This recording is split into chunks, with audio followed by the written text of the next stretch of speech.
Okay,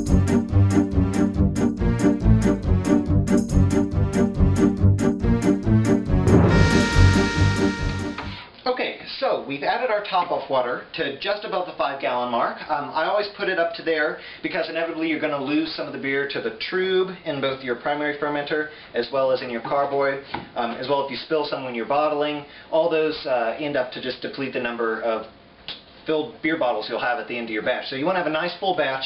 So I always put it about, it's probably about 5¼ gallons, 5½ gallons, somewhere around there. And we're sitting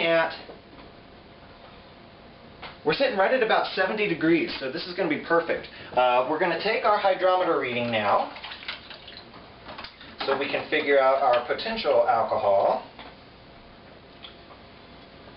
So as some of you guys know, this is a thief. It's basically a gravity valve, so we put the beer in. We take it all the way down to the bottom, might as well fill it up. All this is sanitized, so I always put my sample right back into it. And then when we pull it up, it stays in. We just drop this in. This is our hydrometer, and we give it a bit of a spin because it's going to bubble a bit. And like I said, this beer is pretty much going to be a lighter beer. It's not going to be really heavy in alcohol content. It's going to be just nice and refreshing summer brew. It's going to be perfect for after we get the move done. We're sitting right at 1.032. which I believe is right on target for this batch. So I'm happy with that. We'll just press the valve there to return the sample back in. And then we will go ahead and grab our yeast and we'll get it added. Okay, so we've taken the hydrometer reading and we are ready now to pitch our yeast. So we'll just sprinkle this right across the top here.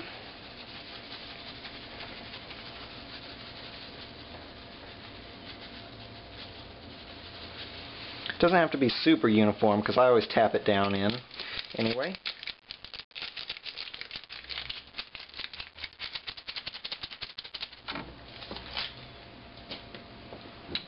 Okay, so you guys have seen me do this before, but if you're just joining us, I like to tap it down into the top.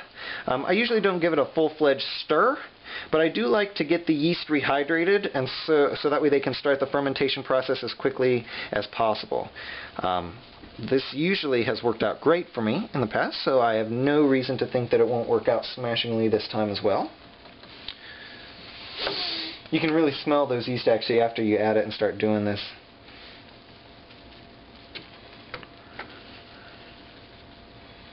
Any more batches here. Kind of see those big dry plugs. I try to at least get them wettened, if nothing else, just into the foam.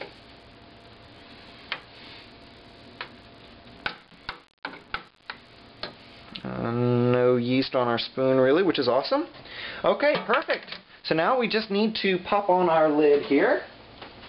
Let's see, where is my... move this to the other side here.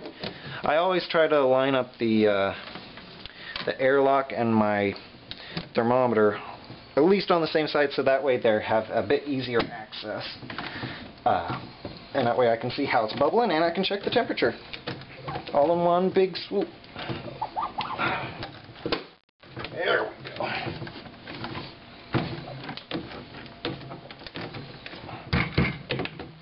And now we'll grab our sanitized airlock.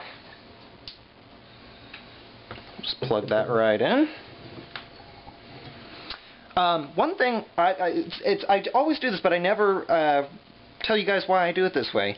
Put this in first before you put this in and any liquid into here, because if you put this in like this with the cap already in, if there's a moisture seal and it expels air, you're going to create a vacuum in here. So when you pour in your liquid, if you jostle it a little bit, it's going to suck that liquid up into your beer, and you don't want that. So I always put this in first, because you can put it in, you can pull it out, you know, no problem. Let's see, let me just get there. You see, you can put it in and out, no problem. You don't have to worry about anything getting sucked or pulled into there. Now you add the air piece. It just makes it flow a lot better, and you don't have to worry about any of the sanitizer or water or vodka or whatever you put in here. I always use sanitizer right out of my sanitizer trough. fill it up to about there's a line right about halfway there. Always fill it up to there. And see, now you don't have to worry about that liquid getting sucked up in there. Just put your cap on and you're done. You can do a test just by pressing lightly on the lid. It'll push up the plastic piece on the inside. Then if you hold your fingers really steady, it shouldn't go up or down. So I don't know if you guys can see that or not, but the plastic piece on the inside there's not moving. See, you let go, it falls, you push again and it goes up. If you can hold it in place without it, touching the very top there, that means you've got a good seal around the edge. And it looks like we've got a perfect seal. We're good to put this in my brew corner. So we'll see you over there. Alrighty, so there we go. We've got the American Light brew here, ready to go. It's sitting at 72 degrees. It got a little bit warm there. I'm assuming because the last bit of top-up water I did raise the temperature just a little bit. So sitting at the perfect temperature. It's going to get fermenting in about 12 hours. This airlock's going to be bubbling like crazy. I guess so I can reference and show you guys what I was talking about. I kind of always try to line up the airlock both so that it can clear here.